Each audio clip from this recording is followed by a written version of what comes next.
dust, it has ransomed me. His grace runs deep. While I was a slave to sin. Seigneur, je te dis merci. Je te dis merci. Je te dis merci parce que tu es mon Dieu, parce que tu marches avec moi. Que ta parole ce soir soit bénie. Que ta parole ce soir soit une bénédiction pour chacun d'entre nous. Dans le nom de Jésus. Permets que l'onction puisse être au rendez-vous et permets que chaque personne, Seigneur, qui participe à ces moments puisse recevoir de toi une bénédiction élevée. Que ta parole, Seigneur, nous fasse du bien alors que nous sommes en train de la partager. Dans le nom puissant, dans le nom précieux de Jésus, nous disons ensemble, merci Seigneur Jésus. Amen. Que le nom du Seigneur soit glorifié. Nous continuons avec notre étude biblique que nous avons commencé la dernière fois. Le sujet de notre étude biblique que nous avons commencé, c'est sortir du découragement. Sortir du découragement. Les textes des bases que nous avons donné un certain nombre de textes sur lesquels nous allons revenir brièvement, mais ce sont des textes qui vont nous accompagner pendant tout ce temps. C'est Hébreux chapitre 4, verset 1er, Apocalypse 3, à partir du verset 8, Josué 1, 6, Luc 18, 1, Galates 6, 9. Et nous avons aussi donné quelques autres textes, n'est-ce pas, qui sont des histoires dans la Bible, n'est-ce pas, qui parlent, n'est-ce pas, de ce même sujet. Luc chapitre 5, à partir du verset 5 au verset 1er au verset 5, on parle de la pêche, n'est-ce pas, où Jésus va sur la barque de Pierre. Et, n'est-ce pas, se met à prêcher. Et plus tard, il dit à Pierre, n'est-ce pas, va là où les eaux sont profondes. N'est-ce pas? Et dans Luc 24, n'est-ce pas, on voit cette histoire où des disciples, n'est-ce pas, sont en train de discuter sur le chemin d'Emmaüs alors que Christ, qu'ils pensaient être le Messie, n'est-ce pas, était mort et il n'avait aucune trace après 3 jours. Et n'est-ce pas, ils étaient déjà en train de parler dans le passé de ce qu'ils avaient vu. Nous voyons aussi 1 Roi chapitre 19, n'est-ce pas, à partir du verset 2, l'histoire de Élie, le grand prophète, n'est-ce pas, qui s'en va dans les déserts après avoir entendu la voix de Jézabel, n'est-ce pas, qui s'en va dans les déserts pour, n'est-ce pas, se cacher. La Bible dit clairement qu'il commence par abandonner son serviteur, ensuite il va dans le désert, dans un lieu où il est seul, n'est-ce pas. Il va dans la solitude, et là, dans la solitude, il se met à dormir. Tout porte à croire que si l'ange ne l'avait pas réveillé, il serait mort là, à cet endroit. N'est-ce pas, le grand prophète Élie. Pourquoi? Parce que Jézabel a parlé. Et nous avons vu Juge, chapitre 6, le verset 1er, n'est-ce pas, qui est l'histoire de Gédéon. N'est-ce pas? Dans Hébreux, chapitre 4, verset 1, la Bible est en train de dire craignons donc, tandis que la promesse d'entrer dans le repos subsiste encore, qu'aucun ne paraisse être venu trop tard. Il y a une idée qui ressort, n'est-ce pas, de ce texte, et c'est cette idée que l'on voit dans d'autres textes que nous avons donnés, et l'idée de la persévérance, l'idée de la continuité, l'idée de ne pas abandonner. On dit craignons, tandis que la promesse d'entrer dans le repos subsiste encore, qu'aucun d'entre vous ne paraisse être venu trop tard. N'est pas baisser les bras jusqu'à ce que l'on voie, n'est-ce pas, les résultats de ce que nous sommes en train de faire. Dans Galates chapitre 6, verset 5, la Bible est en train de dire, n'est-ce pas, la Bible est en train de dire, Galates chapitre 6, verset 9, excusez-moi. La Bible est en train de dire, ne nous lassons pas de faire le bien. La Bible dit, ne nous lassons pas de faire du bien, car nous moissonnerons au temps convenable. Il y a un temps où il faut moissonner, mais avant que ce temps n'arrive, il y a un temps où nous ne devons pas nous lasser. Un temps de continuer, n'est-ce pas? Un temps de continuer alors qu'il n'y a pas encore les résultats. Un temps de continuer alors qu'on ne voit pas encore pourquoi on est en train de travailler. Il y a encore un temps de continuer. Et la Bible dit, ne nous lassons pas de faire le bien. Ne nous lassons pas de continuer à faire ce que nous sommes en train de faire, car au temps convenable, nous moissonnerons. N'est-ce pas? Au temps convenable, nous ne moissonnerons pas proportionnellement à ce que nous avons fait avant d'abandonner, non. Au temps convenable, nous moissonnerons si nous ne nous relâchons pas. La Bible dit, si nous ne nous relâchons pas, alors nous mentionnerons. Il y a dans les Écritures, n'est-ce pas, l'idée de continuer. Eh bien, les dieux que nous sommes en train de servir, c'est un Dieu qui nous pousse et qui nous invite à la persévérance, qui nous invite à continuer. Les bonnes œuvres qu'il nous a demandé de faire, n'est-ce pas, les bonnes actions qu'il nous a demandé de faire, le travail qu'il nous a demandé de faire, il nous invite à continuer, à persévérer, à ne pas abandonner. Quand on lit dans Luc chapitre 18, verset 1er, la Bible dit que Jésus leur donne cette parabole afin de savoir qu'il faut prier, continuer à prier et ne jamais se relâcher. Et même quand il s'agit de la question de la prière, la Bible semble être en train d'indiquer le besoin d'avoir la même mentalité, de ne jamais se décourager, de ne jamais abandonner, de continuer, de persévérer. Si tu sais ce que Dieu t'a demandé de faire, si tu sais ce à quoi Dieu t'a appelé, eh ben, tu dois avoir dans ton esprit l'idée de ne jamais te relâcher. Tu dois avoir dans ton esprit l'idée que tu ne dois pas abandonner, que tu dois continuer, que tu ne dois pas laisser tomber. Et la même idée que l'on est en train de voir dans Apocalypse chapitre 3, lorsque Dieu est en train de parler, n'est-ce pas, à l'église, si je ne me trompe pas, l'église de Philadelphie, Apocalypse chapitre 3 à partir du verset 8. La Bible est en train de dire, je connais tes œuvres. Voici parce que tu as peu de puissance et que tu as gardé ma parole, que tu n'as pas régné mon nom, j'ai mis devant toi une porte ouverte que personne ne peut fermer.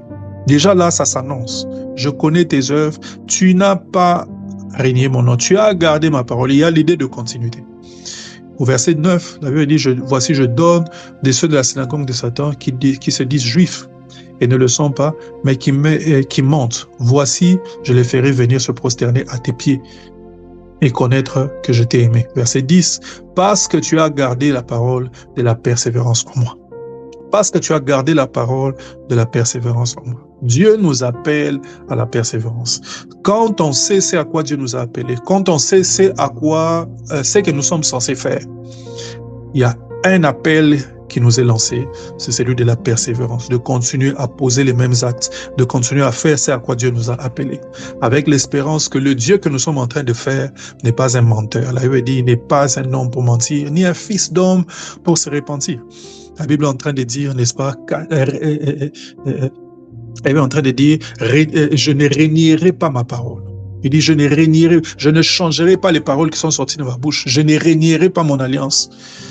Dieu est en train de le dire, n'est-ce pas, à David? Il dit, je ne changerai pas les paroles qui sont sorties de ma bouche. Le Dieu que nous sommes en train de servir est un Dieu fidèle, parce que nous comptons sur sa fidélité. Lorsque nous savons ce que nous devons faire, nous avons un appel, un seul, celui de persévérer, de continuer et de faire ce que Dieu nous appelle à faire. La Bible est en train de continuer, on dit, et dit, je te garderai à l'heure de la tentation qui va venir sur le monde entier pour éprouver les habitants de la terre. Je viens bientôt, retiens ce que tu as, afin que personne ne prenne ta couronne. Verset 12, c'est lui qui vaincra. C'est lui qui vaincra. Je ferai de lui une colonne. C'est lui qui vaincra. Je ferai de lui une colonne. Le vainqueur, c'est celui qui reste debout après le combat. Le vainqueur, si c'est celui dont on lève le bras, n'est-ce pas, après avoir combattu selon les règles et remporté la victoire. Le vainqueur, ce n'est pas celui qui abandonne. Le vainqueur, c'est celui qui arrive à la ligne au finish line, comme on le dit en anglais, n'est-ce pas.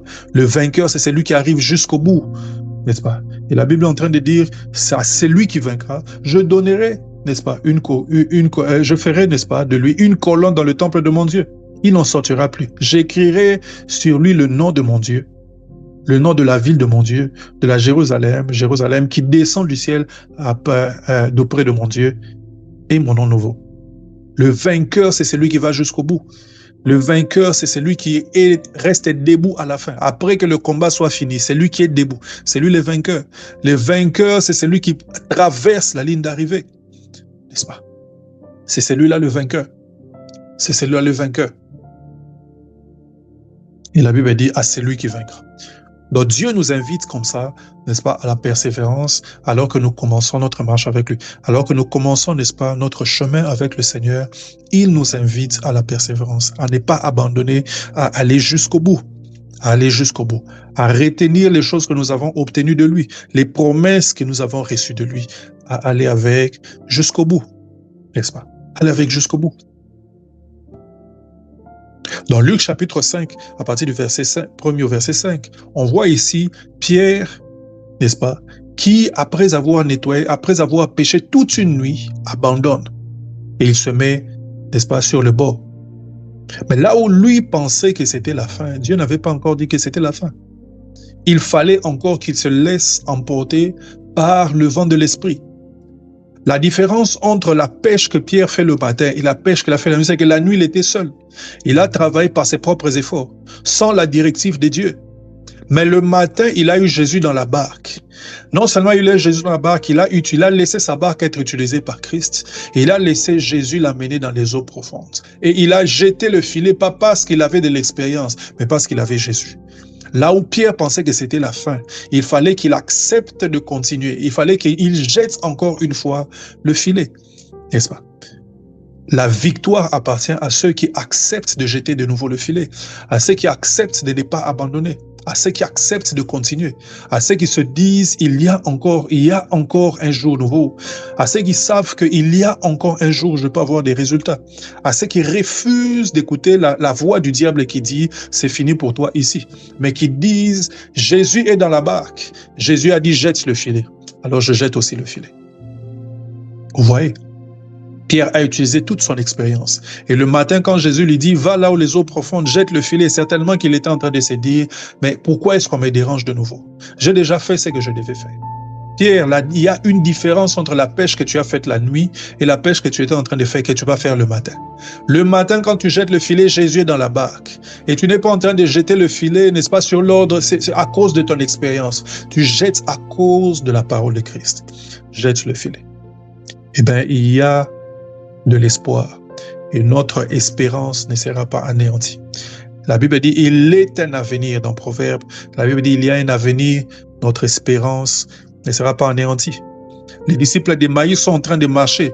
Ils sont en train de marcher sur ce chemin, la tête baissée. Pourquoi? Parce qu'ils ont vu tout ce que Jésus avait fait. Et à cause de ce qu'ils ont vu, ils étaient certains que c'est Jésus est certainement le Messie. Mais voilà que ça fait 3 jours qu'il a été mis en terre. Et ce Jésus n'est pas encore en train de revenir. Ils ont baissé les bras. Ils ont la tête baissée. Leurs espoirs ont disparu. Et ils se retrouvent sur ce chemin, en train de discuter, de se rappeler des choses qu'ils ont expérimentées et de voir, de se remémorer l'image de ce Jésus qu'ils ont cru être le Messie, être mis à la croix, retiré de la croix, mis en tombe comme n'importe qui. Ils avaient baissé les bras. Ils étaient découragés. Ce qu'ils ne savaient pas, c'est que ce Jésus était le Jésus qui était en train de marcher avec eux. L'histoire n'était pas encore finie. Pour eux, ils pensaient que l'histoire était... Non, mais l'histoire n'était pas finie. Jésus était celui qui les a appelés. La personne qui leur posait la question, c'était ce Jésus même qu'ils pensaient être déjà fini. C'est lui à cause duquel ils ont perdu de l'espoir. C'était ce Jésus qui était à côté d'eux. Alors que le découragement entrait dans leur cœur, il y avait à côté d'eux la personne qu'ils pensaient être mort et enterrée. Eh bien, nos destinées sont encore devant nous. N'est-ce pas? La puissance de Dieu est encore disponible. Les grâces de Dieu sont encore disponibles. Alors que nous regardons certaines choses et que nous pensons que c'est fini, la chose est enterrée, les grâces de Dieu sont encore devant nous. Quand tu sais ce que tu dois faire, quand tu sais à quoi tu dois t'attacher, il y a un appel pour toi, c'est l'appel à la persévérance, l'appel à continuer, l'appel à ne pas arrêter, l'appel à accepter, n'est-ce pas, à continuer, à ne pas abandonner. Il y a un tel appel sur toi. Et les disciples d'Emmaüs étaient brisés, mais leur espérance était à côté d'eux. On voit une image similaire, n'est-ce pas, avec Élie, le prophète. On en a parlé la dernière fois. Élie, le prophète, s'en va. Ce qui est intéressant dans l'histoire de Élie, c'est que il a tué 700 prophètes. 700, 300 prophètes de Baal, 400 d'Astarté. 700 prophètes, il les a tués. Élie a vu le feu descendre. Il a vu plusieurs fois le Seigneur le défendre. Mais cette fois-là, une femme dit, je veux te tuer. Élie a peur et Élie s'en va. Qu'est-ce qu'il y avait dans la voix de cette femme? Pour que Élie ait peur là où il n'avait pas peur avant, là où il avait de l'audace, c'est lui qui avait dit, il n'y aura ces années-ci ni pluie ni rosée, si ce n'est ma parole. Qu'est-ce qu'il y avait dans la voix de cette femme? Pour que Élie, cette fois-là, ait peur. Et Élie s'en va. Il est découragé. Non seulement il s'en va, il abandonne son serviteur. Il cherche la solitude et il se met en position de mort. La Bible dit qu'il s'assoit, il se lamente et puis il s'endort. Dans ses paroles, il dit, je suis resté seul et on veut monter la vie. Et je suis resté seul et on veut monter la vie. Il n'a même plus un sens d'espérance. Lui, le prophète de feu. Il a abandonné. Il est découragé. Vous voyez? Gloire à Dieu pour l'ange qui le frappe sur le côté et qui lui dit, mange et bois, le chemin est encore long. Là où nous abandonnons et là où nous nous arrêtons, et un ange vient nous frapper sur le côté. Il nous dit, mange et bois, le chemin est encore long. Et même lorsque nous nous rendormons de nouveau, cet ange revient encore pour nous frapper des côtés. Réveille-toi, mange et bois, parce que le chemin est encore long. Nous avons une destinée, nous avons un avenir. Le chemin est encore long. Mangeons, buvons, le chemin est encore long. Nous n'avons pas le droit de nous décourager. Mangeons, buvons. N'est-ce pas?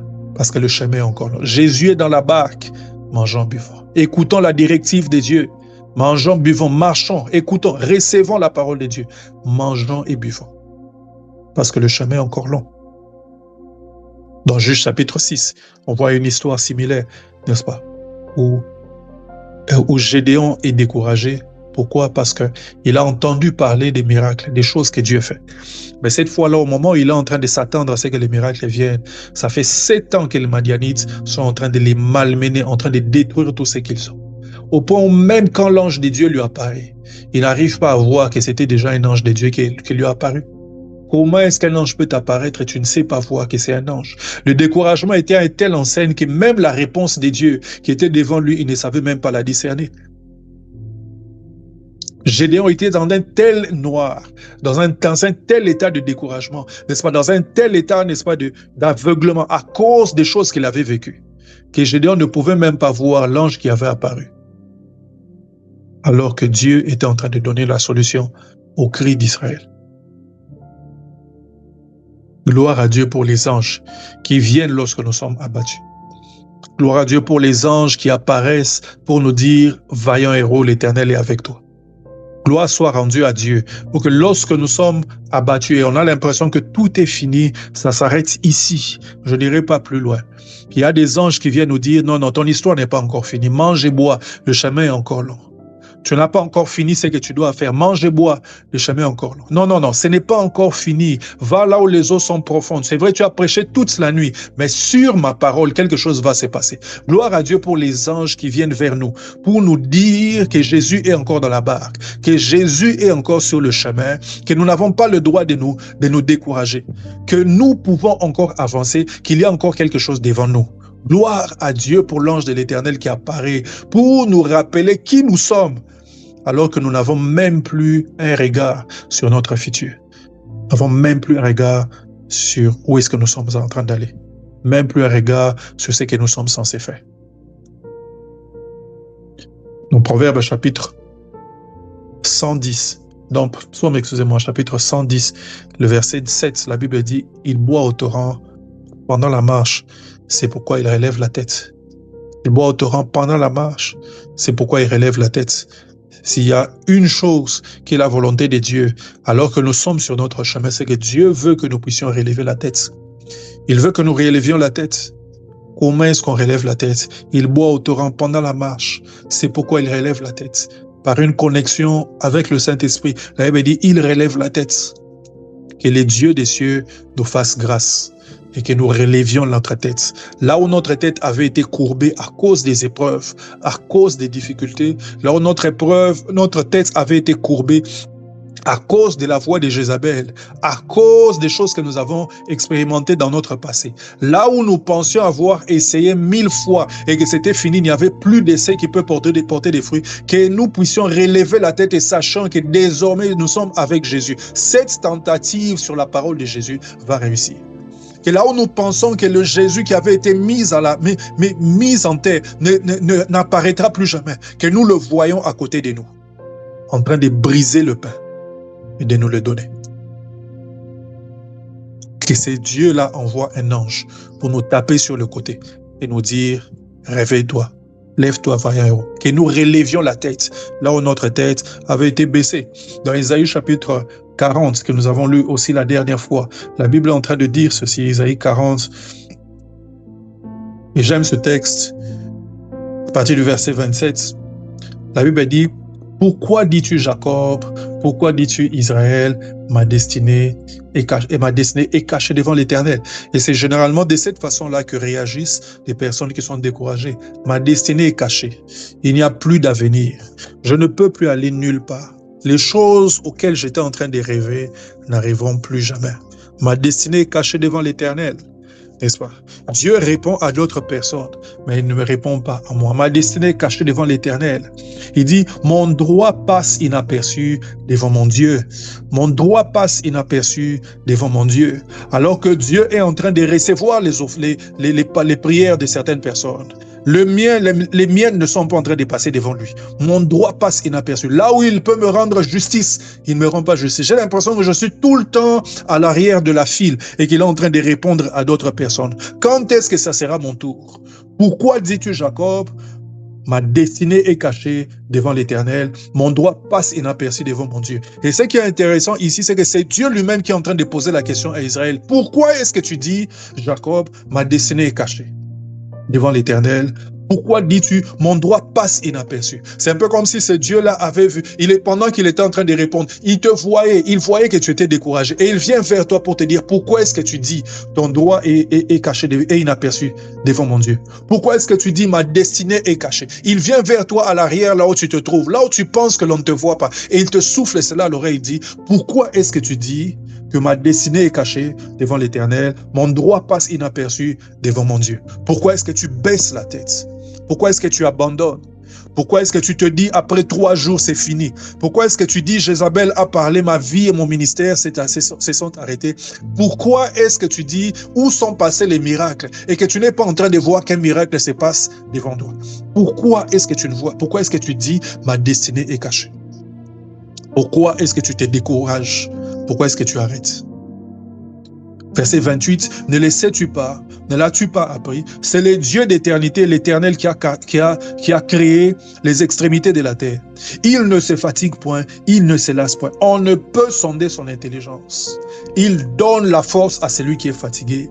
Il augmente la vigueur de celui qui tombe en défaillance. Il donne la force à celui qui est fatigué. Il augmente la vigueur de celui qui tombe en défaillance. Les adolescents se fatiguent et se lassent. Les jeunes hommes chancellent. Mais ceux qui se confient en l'Éternel renouvellent leur force. Ils prennent leur envol comme celui des aigles. Ils courent et ne se lassent point. Ils marchent et ne se fatiguent point. Ils courent et ne se lassent point. Ils marchent et ne se fatiguent point. Et ça, c'est notre prière et c'est notre désir.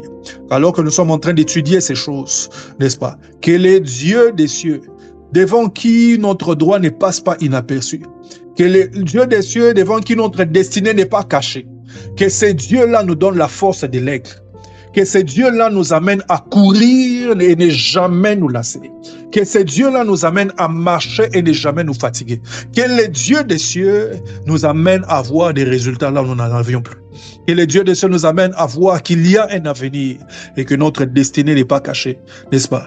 Et que notre espérance ne sera pas anéantie. Que ces dieux-là nous donnent la force de l'aigle et qu'ils nous donnent, n'est-ce pas, la force du lion. Qu'ils nous renouvellent et qu'ils relèvent notre tête. Et qu'ils sortent du découragement. Qu'ils sortent du découragement. Nous avons vu la dernière fois quelques vérités sur le découragement. Nous avons dit la première chose sur le découragement, c'est que le découragement arrive même au plus fort.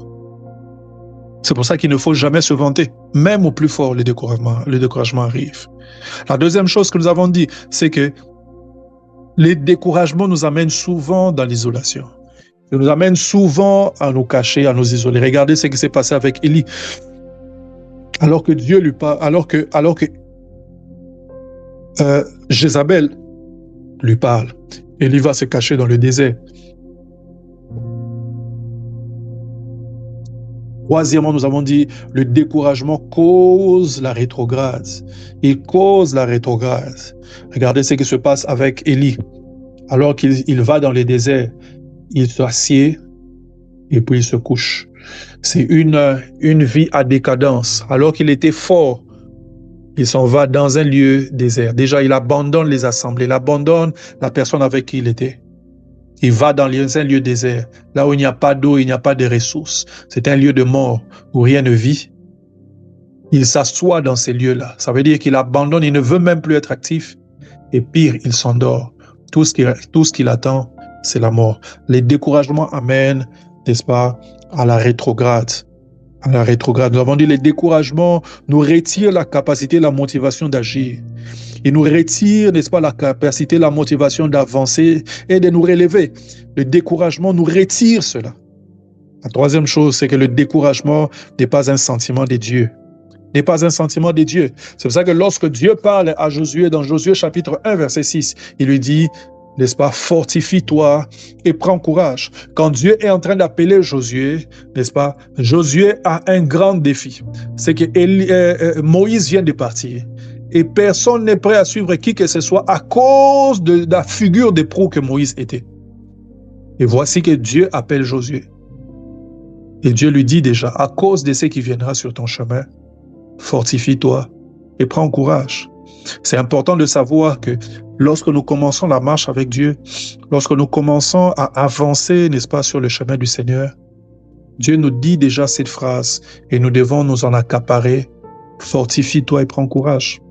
Fortifie-toi et prends courage. Le chemin ne sera pas facile. Fortifie-toi et prends courage. La vie chrétienne ne sera pas facile. Fortifie-toi et prends courage. À des moments, tu auras l'impression de vouloir abandonner, de t'adonner à autre chose. Fortifie-toi et prends courage, n'est-ce pas? Ce business ne sera pas facile. Fortifie-toi et prends courage. Fortifie-toi et prends courage. N'est-ce pas? Un des grands objectifs de Satan, c'est de nous paralyser. C'est un de ses grands objectifs. Si Satan devrait faire quelque chose, aime faire quelque chose dans la vie des chrétiens, à défaut, n'est-ce pas, de les combattre d'affront, c'est de faire glisser dans ton cœur le découragement, afin que toi-même, tu sois le destructeur de ce que tu es en train de bâtir.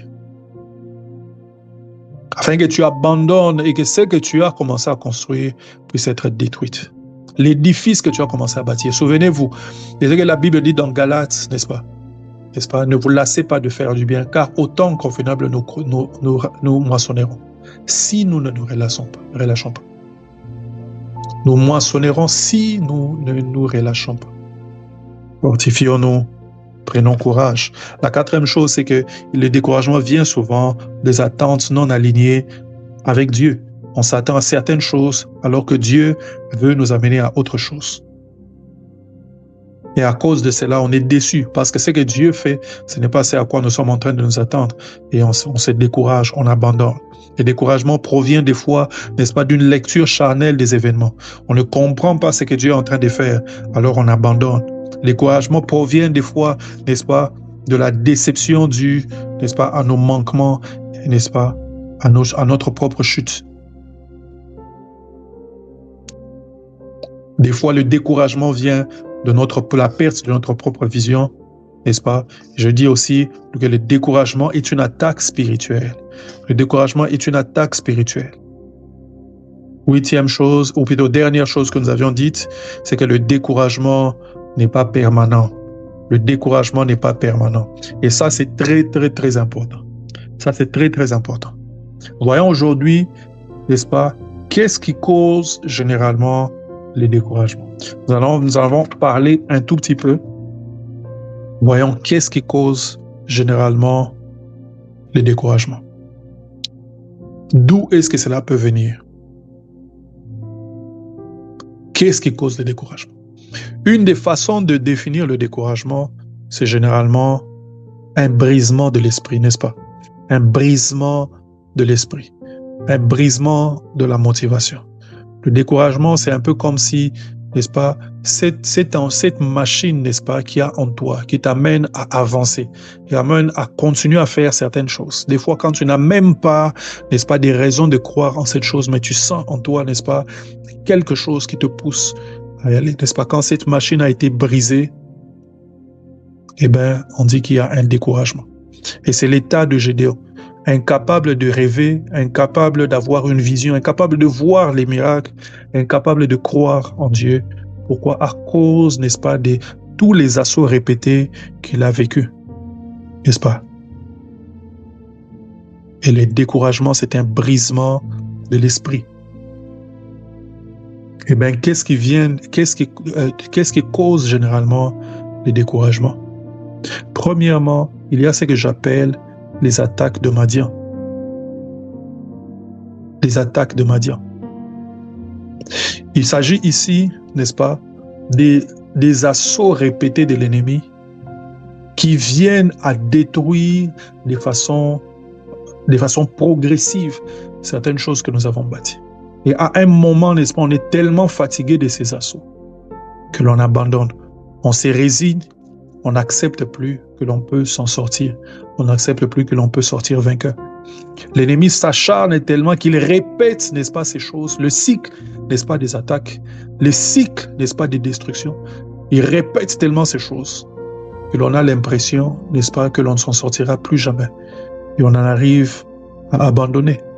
Madian, n'est-ce pas, c'est l'image, Madian, nous le voyons dans Juge chapitre 6, n'est-ce pas? Madian, c'est l'image, n'est-ce pas, de ces assauts répétés de l'ennemi. On dit dans les Écritures que pendant 7 ans, Madian était en train de venir.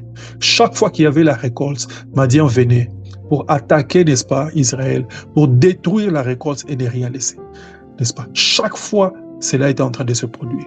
Et bien, dans le monde spirituel, il y a aussi, n'est-ce pas, des esprits qui opèrent comme matière, qui viennent dans le but de répéter les assauts.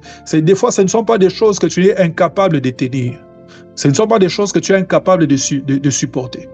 Mais ces choses se répètent tellement qu'à un moment, tu es fatigué, que tu abandonnes, tu cèdes. N'est-ce pas? Les attaques de Madian sont une des sources, n'est-ce pas, de découragement. C'est une des sources de découragement. Et là, il s'agit clairement, n'est-ce pas, d'un acharnement du monde des ténèbres avec l'objectif de t'amener à genoux et de t'amener à arrêter quelque chose que tu étais en train de faire pour le Seigneur. Il sait peut-être, l'ennemi sait qu'il ne va pas te vaincre. Mais son objectif, c'est de te limiter, de te détruire et de briser ton moral, de briser ton esprit. Qu'à l'intérieur de toi, que tu ne sois plus en mesure de croire que tu auras le dessus sur Madian. Mais laisse-moi t'annoncer, n'est-ce pas? De la même manière que l'ange de l'Éternel avait apparu à Gédéon, et de la même manière que ces 300 hommes seulement qui ont détruit les camps des Madianites, de la même manière avec ce que nous avons, n'est-ce pas? Avec le peu que nous avons, nous pouvons et nous allons détruire les camps des Madianites. Ils viennent avec des attaques répétées. Mais cette fois-ci, parce que l'ange de l'Éternel a apparu, n'est-ce pas? Le camp des Madianites sera détruit. Le camp des Madianites sera détruit. Et je les déclare dans nos vies, dans le nom de Jésus. Les attaques des Madian sont une des sources de découragement. Une des sources de découragement. Une autre source de découragement, ce sont les échecs répétés. Les échecs répétés. Les échecs répétés. Le fait, n'est-ce pas, de tenter de commencer quelque chose et de ne jamais avoir des résultats vient des fois à travers l'esprit de plusieurs pour se résigner et se dire « cela n'arrivera jamais, cela ne se passera jamais ». Et c'était le cas de Pierre. Regardez l'histoire de Pierre. Pierre était une personne qui avait beaucoup d'expérience dans la pêche, n'est-ce pas? Il est certainement sorti comme d'habitude pour aller pêcher. Il va la nuit, et la nuit c'est le meilleur moment pour pêcher. Les poissons remontent un peu vers la surface et donc c'est un peu plus facile d'avoir une bonne pêche. Et la Bible précise dans Luc chapitre 5 que Pierre avait pêché toute la nuit. Le matin, il se retrouve sur les bords et il est en train de laver les filets. Il lave les filets, n'est-ce pas, de toutes les mauvaises choses qu'il a attrapées. À plusieurs reprises, il a lancé les filets. Le filet était en train de revenir vers lui, lourd, et il pensait qu'il était en train d'attraper quelque chose. Mais en regardant, n'est-ce pas, c'était un morceau d'arbre. En regardant, c'était quelque chose, n'est-ce pas, quelque chose d'autre. Je ne sais pas moi, un cadavre, ou je ne sais pas moi quoi. Et le matin, n'est-ce pas, il se retrouve là, en train de nettoyer le filet. De toutes ces mauvaises choses qu'il a attrapées, n'est-ce pas, de ce lac. sauf ce qu'il était en train d'aller, ce qu'il est allé chercher. Il a fait quelque chose pour laquelle il avait de l'expérience. Il l'a fait pendant toute sa nuit au bon moment. Mais il n'a rien eu. Le matin, Pierre avait toutes les raisons d'être découragé, de se résigner et se dire si je ne l'ai pas fait la nuit, je ne le ferai pas non plus la journée. Si je ne l'ai pas fait hier, la nuit, je n'aurai rien la journée. Lâcher, n'est-ce pas, baisser les bras et rentrer chez lui. Et c'est certainement ce qui se passait dans la tête de Pierre. Mais voilà qu'un jeune homme vient pour monter sur sa barque. Il demande à Pierre d'aller un peu plus loin. Et là-bas, sur la barque, Jésus commence à prêcher. Après avoir prêché, Jésus regarde Pierre et lui dit « Va là où les eaux sont profondes, jette ton filet. » Et c'est que Pierre dit tout. Il dit « J'ai péché toute la nuit, je n'ai rien pris. J'ai péché. » Pierre est certainement exténué, il est fatigué. Attendez, mais j'ai péché toute la nuit, je n'ai rien pris.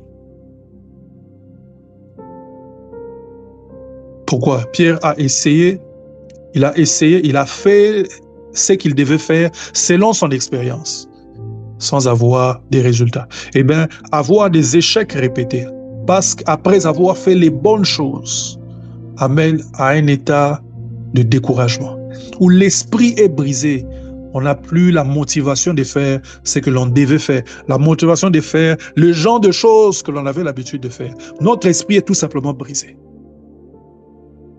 Ce que j'aime avec cette histoire, c'est qu'il y avait une différence entre le moment où la journée où Pierre va pêcher avec Jésus et la nuit où il allait pêcher. La nuit, Pierre est allé pêcher avec son expérience.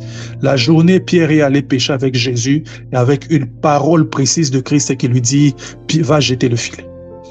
Ça fait toute la différence. Ça fait toute la différence.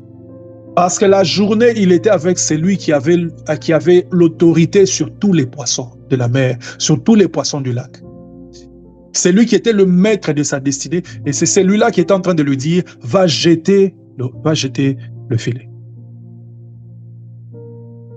Pierre obéit et dans son obéissance, il dit « Je péchais toute la nuit, je n'ai rien pris, mais sur ta parole, je jetterai le filet. » Eh bien, nous devons encore être un peuple qui nous disons « Sur la parole de Dieu, nous jetterons le filet. » Après des années d'échecs sur la parole de Dieu, je jetterai encore le filet. Après, n'est-ce pas, des mois, n'est-ce pas, en faisant les mêmes choses de façon répétée, je jetterai encore le filet. Après des tentatives répétées pour avoir des résultats, sur ta parole, je jetterai encore le filet. Je verrai cette tentative, n'est-ce pas, que je suis sur le point de faire sous l'impulsion de mon Seigneur, comme la tentative qui ne rate jamais. Je jetterai le filet. Je jetterai encore cette fois le filet, parce que si je suis allé seul la nuit pour aller pêcher, cette fois je suis en train d'y aller avec celui qui est le roi des rois, celui qui est Seigneur sur les océans, Seigneur sur la terre, Seigneur de tout être qui existe. Je jetterai le filet. Sur ta parole, je jetterai le filet. Eh bien, les échecs répétés nous amènent souvent à expérimenter, n'est-ce pas, le découragement. Une troisième chose qui cause ou qui nous amène dans le découragement, n'est-ce pas, ce sont les blessures intérieures. Les blessures intérieures. Les blessures intérieures sont un phénomène, n'est-ce pas, qui touche directement à notre âme. Eh bien, la motivation est une réalité de l'âme. Et le découragement est aussi une réalité de l'âme. Et les blessures intérieures, ce sont des choses qui sont causées par des événements extérieurs, mais qui viennent à toucher l'âme. Ce que la blessure intérieure fait généralement, c'est qu'elle ouvre une porte à ton âme. On cause quelque chose ou quelque chose se passe à l'extérieur, mais cette chose-là ouvre une porte à ton âme pour que certaines choses puissent être touchées. Et généralement, ce qui se passe, une des réactions des personnes qui sont blessées, c'est le découragement. On n'a plus envie de vivre. Le goût de vivre, le goût d'essayer, le goût d'oser n'est plus là. à cause d'une blessure qui se trouve en nous, n'est-ce pas? À cause de quelque chose qui s'est passé dans nos vies. Les blessures intérieures viennent causer, n'est-ce pas, le découragement dans nos vies. Comme je l'ai dit tout à l'heure, la blessure intérieure, c'est un peu comme une ouverture, une fenêtre qu'on ouvre, n'est-ce pas, dans notre âme. Et cette blessure, n'est-ce pas, donne accès à toute forme d'émotion. Et le découragement est une des réalités qui découle, n'est-ce pas, du fait que l'on a été blessé par un événement ou un autre. Un événement ou un autre. Voilà pourquoi lorsque Jésus est en train de parler dans Luc chapitre 4, le verset 18, il dit que l'Esprit de Dieu est sur lui. Il dit entre autres, n'est-ce pas, pour guérir les cœurs blessés. Entre autres, c'est pour guérir les cœurs blessés. Les personnes qui sont blessées sont exposées, n'est-ce pas, au découragement, exposées à expérimenter, n'est-ce pas, ce qu'on dit en anglais setbacks, n'est-ce pas, cette envie d'arrêter, ce manque de désir de continuer, ce manque de désir de vivre, ce manque de désir de vivre pleinement sa destinée. À cause d'un événement, d'une chose, d'une personne qui a blessé notre cœur. Une autre chose qui cause les découragements, ce sont les échecs là où les autres réussissent. Échouer là où une autre personne réussit cause les découragements. On arrive à un point où on se demande est-ce que je ne suis pas comme les autres? Est-ce que je suis incapable de faire ce que les autres sont en train de faire? Pourquoi d'autres réussissent et moi je ne réussis pas? Pourquoi est-ce que d'autres personnes en arrivent à telle ou telle autre chose et moi je n'y arrive pas? Les échecs là où d'autres personnes réussissent. Là on a tendance à regarder comment d'autres personnes avancent et à cause de leurs avancements, on a l'impression que nous avons échoué et que nous n'arriverons à rien. Et on se décourage, on baisse les bras. On baisse les bras. On a besoin dans la marche avec Dieu d'obtenir ou d'avoir, n'est-ce pas, un vaccin contre la tendance à nous comparer à d'autres personnes. On a besoin de la part du Seigneur, n'est-ce pas, de ces vaccins. N'est-ce pas, que l'on soit, n'est-ce pas, immunisé contre cette tendance à croire que si d'autres personnes avancent, alors nous n'avançons pas. À croire que si d'autres personnes ont obtenu telle ou telle autre chose, alors nous n'avons rien obtenu. À croire que nous n'arriverons à rien parce que nous n'avons pas obtenu les mêmes choses au même moment. Je parlais il n'y a pas très longtemps avec une de mes nièces. On parlait des études et elle était en train de me dire « Non, j'ai l'impression que si je fais telle chose, je risque de perdre le temps. » Je lui ai raconté une histoire, n'est-ce pas, concernant moi-même. N'est-ce pas? Comment est-ce que, dans la marche, dans la vie normale, déjà au primaire, j'avais perdu une année, juste parce que je vis dans un pays où les gens font des choses des fois qui n'ont pas de sens, où je vivais dans un pays comme ça. En finissant les études, j'ai voulu aller faire certaines études, non pas que j'étais incapable de les faire, mais l'environnement ne m'arrangeait plus. J'ai dû arrêter. J'ai perdu comme ça 3 ans. Et j'ai dû étudier environ 10 ans après. Et je lui parlais de ces choses, n'est-ce pas? Et je lui ai dit, si je devais me comparer à d'autres personnes, j'aurais pensé que j'ai échoué. Vaut mieux que j'arrête. Vaut mieux me décourager. Si je devais vraiment me comparer à d'autres personnes, c'est ce que j'aurais dû faire. À la différence, j'ai avancé, j'ai vécu ma vie comme si il n'y avait personne d'autre à côté de moi, en train de faire ce que j'étais en train de faire. Mais plusieurs années plus tard, en rencontrant certaines personnes, je me suis rendu compte que je n'avais rien à envier à certaines personnes qui avaient fini avant moi ou qui avaient obtenu certaines choses avant moi. Parce qu'ainsi est faite la vie. Nous ne sommes pas les mêmes. Nous n'avons pas les mêmes saisons. Nous n'avons pas les mêmes opportunités. Nous devons vivre notre vie sur notre couloir à nous, en avançant au rythme que le Seigneur nous donne. Et quand on regarde à d'autres personnes, on aura l'impression que nous sommes arrêtés, nous n'avons obtenu rien du Seigneur et que nous ne sommes pas en train d'avancer. Et cela produit et cause le découragement. L'envie d'arrêter, l'envie de se résigner, l'envie d'abandonner. Une autre raison, n'est-ce pas, une autre source de découragement, n'est-ce pas, c'est un environnement plein d'embûches. Un environnement plein d'embûches. Tu es dans un environnement où les choses ne sont jamais faciles. Les choses semblent être toujours difficiles.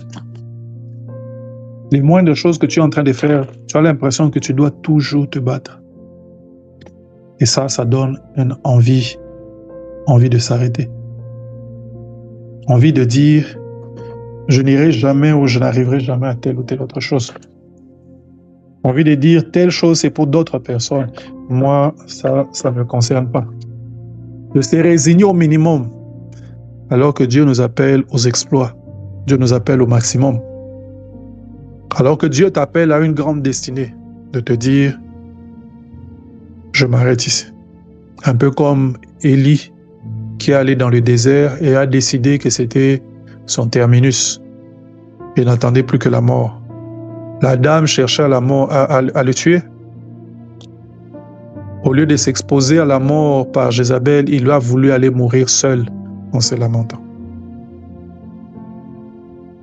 Quelqu'un où les mondes dit, quand la vie te donne du citron, fais-en de la limonade. C'est mieux en anglais. When life gives you lemon, make lemonade out of it. Fais de la limonade quand la vie te donne du citron. L'environnement peut être plein d'embûches. Ce n'est pas une raison d'abandonner. Ce n'est pas une raison d'arrêter. Ce n'est pas une raison de te dire que tu n'y arriveras pas. Ce n'est pas une raison de dire comme Israël, ma destinée est cachée devant l'Éternel. Mon droit passe inaperçu devant mon Dieu. Ce n'est pas une raison. Ce n'est pas une raison de croire que tu n'as pas une destinée ou penser que ta destinée est moindre que celle des autres parce que tu connais beaucoup d'embûches, beaucoup de difficultés. Une des paraboles qui m'a guéri, n'est-ce pas, de certaines choses dans ma marche ou dans ma façon de vivre ma vie, c'est la parabole des talents. Généralement, quand on lit cette parabole des talents, n'est-ce pas, la Bible dit que un maître s'en est allé, on a laissé à ses serviteurs, à l'un 5, l'autre 2, l'autre 1 talent. Chacun, la Bible dit chacun selon ses capacités. Généralement, lorsqu'on lit ce texte, on vient à croire que celui qui avait reçu plus avait certainement une plus grande capacité. Celui qui avait reçu moins avait une moindre capacité. Du reste, quand ils viennent donner leurs résultats, celui qui avait eu plus a doublé. Mais quand vous lisez, celui qui avait eu aussi 2 a doublé. Ils ont tous pu produire le double de ce qu'ils avaient reçu. Il n'y en avait qu'un seul qui avait caché. Mais selon ses capacités, chacun selon ses capacités peut aussi vouloir dire que Dieu te fait suffisamment confiance pour qu'avec ce que tu as, tu puisses t'en sortir. Avec ce que tu as, tu puisses arriver à ta destinée. Qu'avec ce que tu as, tu puisses tenir ferme devant les embûches de la vie, devant les difficultés par lesquelles toi tu es en train de passer. Selon ses capacités veut dire que Dieu t'a donné ce qu'il faut pour que ce qui vient devant toi ne soit jamais plus fort que toi. Tu as reçu selon tes capacités.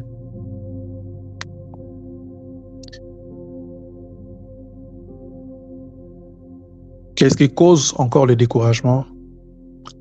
Ce sont des fois des ambitions démesurées ou mal placées. Cela rejoint, n'est-ce pas, ce que nous avions dit auparavant lorsque nous parlions de quelques vérités sur le découragement. Lorsque le découragement peut venir lorsqu'on a des attentes non alignées avec Dieu ou lorsqu'on a une lecture charnelle des événements. N'est-ce pas? Quand tu as des ambitions démesurées ou mal placées, c'est-à-dire que tu ne vois pas les choses comme Dieu. Tu vois les choses, mais tu vois autre chose. Dieu est en train de voir autre chose pour toi, mais toi, tu vois autre chose. N'est-ce pas?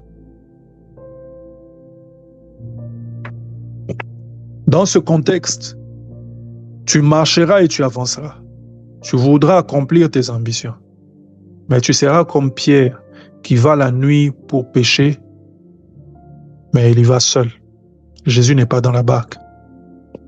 Qui va pêcher, qui va essayer toute la nuit et ne rien prendre. Et quand tu y vas de cette façon, c'est facile de tomber dans le découragement. Pourquoi? Parce que tu vas dans les ambitions. Tu vas dans des ambitions mal placées. Tu vas dans des choses que toi, tu as déterminées toi-même. Jésus n'est pas dans la barque. Jésus ne t'accompagne pas. Ainsi, tes échecs t'amèneront au découragement et à croire que Dieu n'est pas avec toi. Mais le problème, c'est que c'est toi qui n'es pas avec Dieu. Je veux répéter cela. Quand tu as des ambitions comme ça, tu vas aller, n'est-ce pas, entreprendre des choses, pensant que Dieu est avec toi. Alors que le problème, c'est que c'est toi qui n'es pas avec Dieu. Quand tu dis, Seigneur, où es-tu? Dieu est aussi en train de dire, où es-tu? Parce qu'il t'attend ailleurs. Et toi, tu vas ailleurs. Tu vas sur le chemin de tes ambitions. Et Dieu est sur le chemin de sa vision pour toi. Tu vas sur le chemin de tes ambitions. Dieu est sur le chemin, n'est-ce pas, de ta mission dans la vie. Gloire à Jésus. Encore une fois, qu'est-ce qui cause le découragement? Ce qui peut causer le découragement, c'est le temps qui passe sans voir la promesse. Le temps qui passe sans voir la promesse. En tant qu'enfants de Dieu, nous avons tous un jour reçu une promesse. Que ce soit en lisant les Écritures, en lisant la promesse, n'est-ce pas, de la vie éternelle, en comprenant, n'est-ce pas, les choses que Dieu a promises, n'est-ce pas, à son Église, n'est-ce pas, en tant que corps, mais ou en recevant une prophétie, une parole de connaissance, en marchant, n'est-ce pas, avec les bien-aimés et en ayant cette forte conviction, Dieu te parle et il te dit, voici ce que je veux faire pour toi. Voici ce que je veux faire avec toi. Tu le lis, tu le reçois, n'est-ce pas? Tu commences même à te préparer. Tu le dis même à certaines personnes, voici ce que Dieu m'a dit et je suis certain que cela va s'accomplir. Mais voici que le temps est en train de passer. 1 année, 2 ans, 3 ans, 4, ainsi de suite. Et cette promesse n'arrive toujours pas. Ça a été le cas d'Abraham. Abraham reçoit la promesse de Dieu. Tu seras père de multitudes, ainsi de suite. Mais au moment où il reçoit la promesse de Dieu, et plusieurs années se passent, des années s'écoulent, au point où sa propre femme, Sarai, vient et lui dit, prends ma servante. Dieu va me donner un enfant par ma servante. Les années sont tellement passées que l'on a abandonné même le chemin de Dieu pour obtenir les choses que Dieu veut nous donner. C'est Dieu qui avait parlé. Il a ses propres chemins, il a ses propres voies. Mais nous abandonnons ces voies-là parce que le temps est passé. On est entré sur le chemin du découragement. On ne croit plus. On n'a plus de motivation de continuer. On commence à chercher des chemins détournés. Le temps est tellement passé et on commence à chercher autre chose. Le temps est tellement passé que l'on abandonne ce que tu sais à quoi Dieu nous a appelés. On commence à aller faire autre chose. Et pourtant, tu sais, Dieu t'a appelé. Il t'a appelé au ministère, mais tu vas aller faire des business. Dieu t'a appelé au business et tu vas aller faire, je ne sais pas moi quoi. Tu vas aller devenir employé quelque part. Dieu t'a appelé à la carrière, n'est-ce pas? Et ça n'arrive pas et toi, tu décides d'aller dans le ministère parce que tu es apprécié dans ton église. D'une manière ou d'une autre, le temps passe, la promesse traîne. On décide d'aller sur une autre voie. On se décourage, on n'attend plus. On veut autre chose. C'est après plusieurs années qu'Abraham a obtenu Isaac. Mais à cause du découragement, Abraham a obtenu Ismaël, n'est-ce pas, qui est devenu une épine, n'est-ce pas, pour le monde entier aujourd'hui, à cause de certaines choses, à cause de certaines convictions religieuses, n'est-ce pas? Du moins pour ceux et celles qui sont dans ces convictions-là. Qu'est-ce qui cause encore le découragement? Je crois que c'est là où nous allons nous arrêter ce soir. La voix de Jézabel. La voix de Jézabel. Souvenez-vous, lorsqu'on a commencé à parler de ce point, nous avons parlé d'un point spirituel. Ce n'est pas, sont les attaques de Madian. des attaques répétées dans le but, n'est-ce pas, de nous affaiblir et de détruire, n'est-ce pas, lentement, petit à petit, ce que nous avons. Eh bien, une autre forme, n'est-ce pas, des attaques spirituelles, c'est la voix de Jézabel. On l'appelle aussi la voix du serpent. C'est cette voix qui vient te dire, n'est-ce pas, dans ton esprit, le contraire de ce que Dieu a dit. C'est cette voix qui, au lieu de parler à tes oreilles physiques, va parler à tes oreilles spirituelles pour t'influencer de l'intérieur afin que tu abandonnes. C'est cette voix qui déforme la vérité pour te dire autre chose. Et cette autre chose, n'est-ce pas, à t'abandonner, à t'amener au découragement. Cette voix te dit que tu ne peux pas y arriver, que tu ne peux rien, que tu es incapable. Cette voix vient te dire ou vient te rappeler tes échecs ou tes faiblesses, dans le but de t'amener à te résigner et te faire croire que si tu as eu des échecs dans le passé, tu ne peux pas réussir dans le futur. Cette voix vient te dire, te rappeler que tu es trop petit. Et des gens comme toi, tu ne peux pas voir certaines choses. Arrête, laisse. C'est la même voix qui est venue vers David par la voix de ses frères. Je connais ta malice, tu es venu regarder le combat. David était venu à la rencontre de sa destinée. Il était jeune, c'est vrai, il n'avait aucune expérience du combat. Mais c'était le jour de la destinée de David. On veut le décourager. Dieu merci pour les Davids. Ils entendent la voix de Jézabel. Ils se retournent et ils vont ailleurs. Alors qu'il posait la question, qu'est-ce qu'on va donner à celui qui va battre ce Philistin? Ses frères lui disent, non, tu es en train de... On connaît ta malice. Il se retourne, il rejette cette voix et il va poser la question ailleurs. Qu'est-ce qu'on va donner à celui qui va vaincre ça? On lui dit, on a promis telle ou telle autre chose. Nous avons des fois besoin, n'est-ce pas, de tourner l'oreille et d'écouter autre chose. D'écouter, n'est-ce pas, la parole de Dieu qui nous dit, voici ce que Jésus a promis. Voici le succès que Dieu a prévu pour nous. Voici la voix de ceux qui se confient en l'Éternel. Voici ce que produit la foi. Voici les capacités de Dieu avec lesquelles tu es en train de marcher. Voici des choses qui vont t'arriver alors que tu te consacres à lui. C'est au lieu d'écouter la voix qui est en train de te dire, n'est-ce pas, je connais ta malice. Je sais que tu n'es pas sincère. Je sais que tu ne peux rien. Les gens comme toi, vous ne pouvez pas y arriver. Regarde à quoi tu ressembles. Regarde ce que tu as déjà fait dans le passé. Tu es trop petit. Tu es trop jeune. Tu es une femme. Tu n'as pas le temps. Tu es trop vieux. Tu es trop vieille. Tu es dans tel endroit. Dans ce pays, on ne reçoit pas des personnes comme toi. C'est la voix de Jézabel. C'est une voix qui vient dans l'esprit, dans le but de toucher à l'esprit de l'homme et l'amener à l'abandon. Pourquoi est-ce que je dis que c'est une réalité spirituelle? Parce que quand vous lisez ce qui se passe à Élie, quand Élie entend Jézabel parler, vous vous rendez compte que Élie n'a pas entendu seulement une voix physique. Jézabel, ce n'était pas seulement une femme.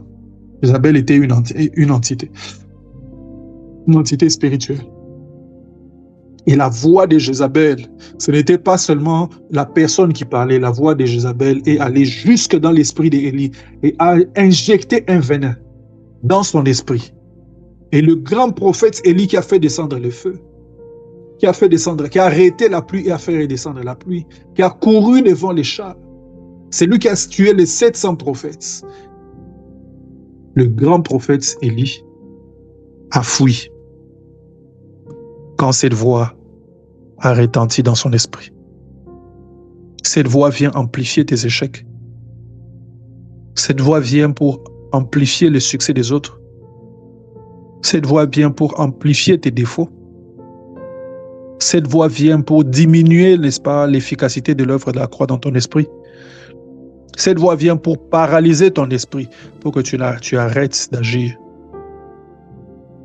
Jézabel parle, elle parle encore. Elle veut nous amener à voir des choses que nous ne sommes pas censés voir. Souvenez-vous, n'est-ce pas, dans le jardin d'Éden, l'homme avait toujours été dans le jardin. La femme avait toujours été dans le jardin. L'arbre de la connaissance du bien et du mal avait toujours été là.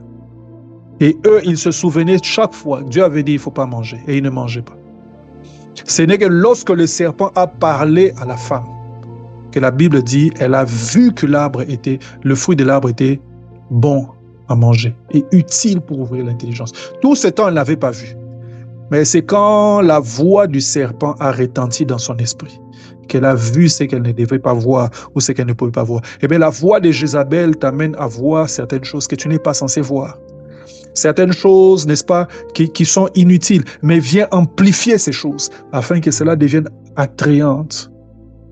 La voix de Jézabel va te faire voir une voie mauvaise, t'amener à croire que c'est la bonne voie à suivre. Va te faire voir le mensonge comme quelque chose de bon. Va te faire voir la voie de la destruction comme une voie, n'est-ce pas, de la vie. La voix de Jézabel va t'amener à voir, n'est-ce pas, en Sodome, un jardin arrosé. Cette voix vient te paralyser de l'intérieur. Cette voix vient t'amener, n'est-ce pas, à réaliser des choses qui viennent te décourager. Regardez un peu ce qui se passe avec les 12 espions. Ils se retrouvent devant les géants. 10 voient les géants et disent non, on n'y arrivera pas. 2 autres voient les géants et disent non, si Dieu est avec nous, on va y arriver. Pour les 10, les géants sont amplifiés. Pour les 2 autres, c'est Dieu qui est amplifié. Quand la voix de Jézabel retentit, il vient te faire regarder, faire voir les géants comme une impossibilité. Il vient te faire voir Goliath comme une impossibilité. Il veut t'amener à voir que tu es petit et que tu n'y arriveras pas. Il veut t'amener à voir que tu as tel ou tel autre défaut, telle ou telle autre limite et tu n'y arriveras pas. Et parce que tu n'y arriveras pas, tu dois te décourager, tu dois abandonner. Tu dois abandonner. Par la grâce de Dieu, toi et moi, nous sortirons du découragement. Si le découragement était sur ta vie, dans ta vie, par la grâce de Dieu, tu sors du découragement au nom de Jésus.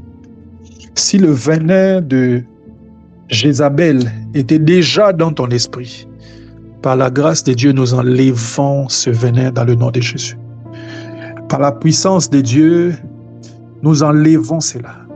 Si Jézabel avait pu te paralyser, n'est-ce pas, en t'amenant à voir tes échecs, à voir tes incapacités et à t'amener à ne jamais plus oser, par la grâce de Dieu, nous enlevons ce venin dans le nom de Jésus. Nous enlevons ce venin. Nous déclarons que la puissance de Satan, les paroles de Jézabel tombent dans le nom de Jésus et que désormais soient magnifiées, soient agrandies les grâces de Dieu, la puissance de Dieu, les œuvres du Seigneur. Que tu vois les possibilités, que tu vois Jésus dans la barque, que tu vois Jésus sur le chemin d'Emmaüs, que tu vois l'ange qui te frappe du côté et qui te dit « mange, bois », parce que le chemin est encore long. Puis tu vois, n'est-ce pas, l'ange de l'Éternel qui apparaît après 7 ans de malheur, 7 ans de domination par Madian, les attaques répétées. Que désormais tu vois la délivrance, que tu vois les portes ouvertes. Là où tu disais, où sont passés les prodiges, que tu dises désormais, bienvenue aux prodiges, bienvenue au miracle, bienvenue à la délivrance, bienvenue aux portes ouvertes, bienvenue aux exploits. Que tu vois l'ange de l'Éternel au lieu de voir Madian, au lieu de te souvenir de tout ce que Madian avait fait. Et que cela soit effectif dans le nom de Jésus. Nous allons prier, nous allons dire merci au Seigneur. Élève la voix. Dis merci à Jésus. Dis merci à Jésus.